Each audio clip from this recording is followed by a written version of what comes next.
Pemirsa, meski kasus COVID-19 terus mengalami penurunan, masyarakat diminta untuk tetap waspada pada penularan COVID-19 yang masif di masyarakat. Masa pandemi COVID-19 terus alami perbaikan, seperti kasus konfirmasi pasien COVID-19 terus alami penurunan sejak bulan Juli lalu sebagai puncaknya. Selain itu, kasus kematian COVID-19 juga terus alami penurunan dibandingkan untuk negara-negara di ASEAN Indonesia yang paling rendah. Namun angka-angka ini jangan sampai membuat terlena. Kita semua tetap waspada dan juga harus jaga protokol kesehatan. Mengingat gelombang kasus COVID-19 di tanah air bisa kembali terjadi, para ahli memprediksi gelombang ketiga COVID-19 kemungkinan terjadi pada akhir tahun 2021.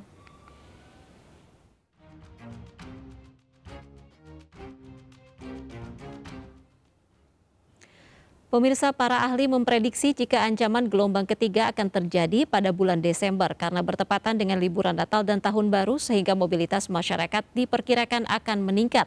Ancaman juga bisa disebabkan oleh pergantian cuaca. Untuk itu diperlukan langkah antisipatif.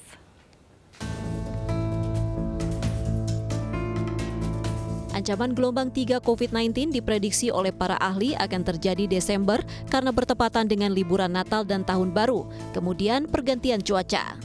Kondisi ini berkaca dari lonjakan kasus positif yang terjadi pada akhir 2020 dan pertengahan 2021.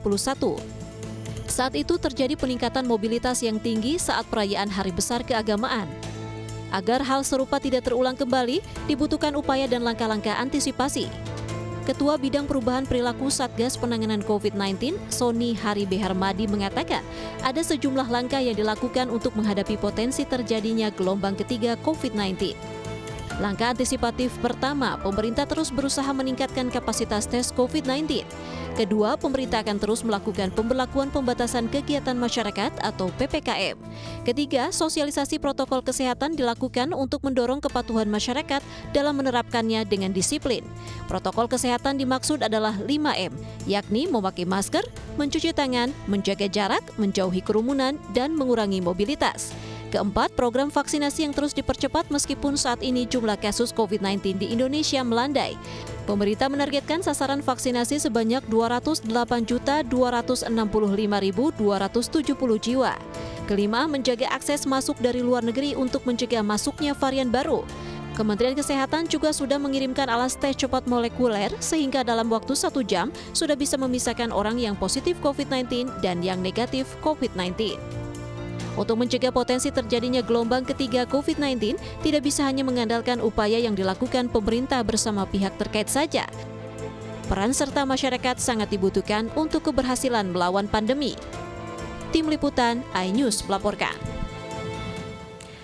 Angka kematian akibat corona di sejumlah negara masih tinggi meski sudah melakukan program vaksinasi. Kemungkinan penyebabnya adalah tingkat efektivitas vaksin yang berkurang dalam jangka waktu tertentu dan munculnya varian baru virus. Perlu tetap waspada untuk mencegah gelombang lanjutan COVID-19. Pandemi COVID-19 telah merenggut nyawa jutaan orang di seluruh dunia hingga saat ini. Vaksin telah ditemukan dan sebagian negara sudah mempunyai capaian vaksinasi hampir setengah populasinya. Hal ini mengakibatkan pandemi global yang belum pernah terjadi sebelumnya melumpuhkan sistem kesehatan. Namun pada Agustus 2021, tren kasus dan kematian COVID-19 gelombang kedua telah melambat di beberapa negara, terutama setelah ledakan gelombang kedua akibat serangan varian Delta pada bulan Juni hingga Agustus 2021. Meskipun vaksin menurunkan keparahan orang yang terinfeksi virus dan kematian selama gelombang kedua, beberapa negara justru masih bergulat dengan angka kematian COVID-19 yang sangat tinggi. Tinggi rendahnya tingkat vaksinasi bukan satu-satunya yang menjadi faktor kematian COVID-19 di suatu negara. Menurut analis Reuters, ini tingginya angka kasus dan kematian lantaran virus corona, terutama varian Delta, telah menyebar di 187 negara.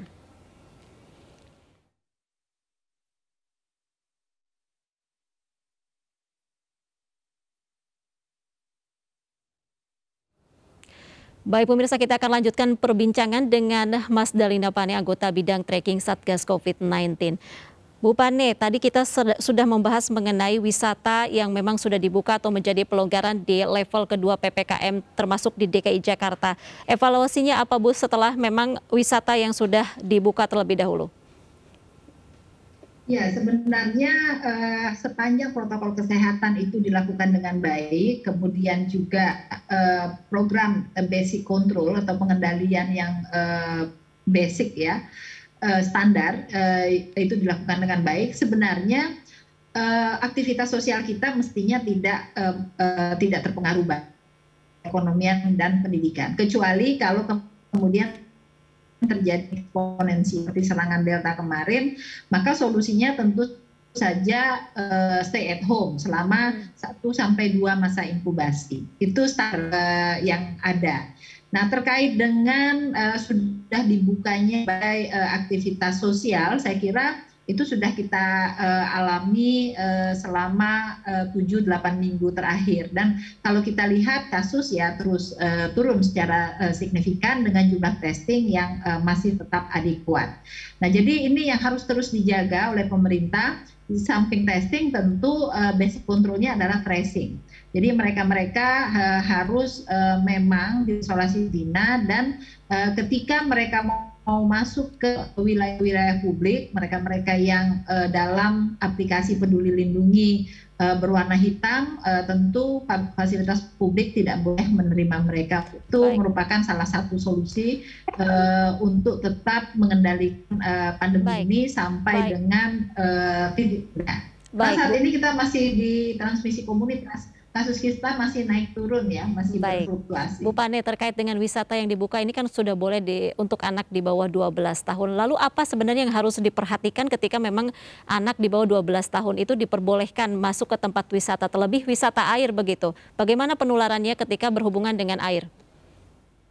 Ya, kalau dengan air sejak awal sebenarnya sudah banyak publikasi terkait dengan penularan COVID-19. Penularan utamanya tentu airborne, droplet ya, tidak melalui waterborne, tidak melalui air. Jadi menurut pandangan kami yang harus dijaga adalah kontak anak-anak tersebut dengan lingkungan sekitarnya.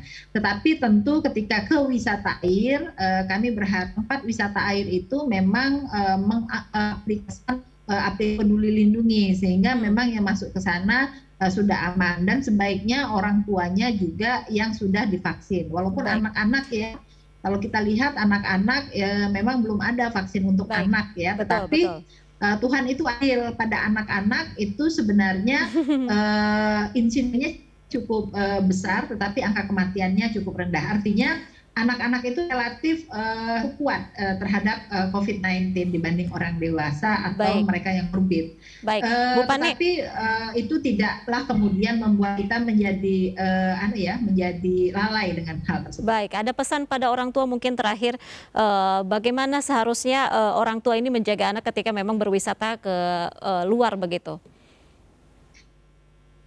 Ya, tentu yang pertama menjaga jarak ya. Kadang-kadang kalau sudah wisata airnya bisa kita jaga. Tentu pengelola wisata air yang bisa menjaga agar yang masuk ke sana tidak boleh lebih dari setengah dari kapasitas yang ada. Kemudian yang kedua tentu mengajarkan pada anak tentang protokol kesehatan. Dan sebaiknya di tempat wisata tidak melakukan makan dan minum, karena kadang-kadang kalau habis berenang lapar anak-anak tanya, kalau kita berenang saja kemudian setelah itu kembali ke rumah.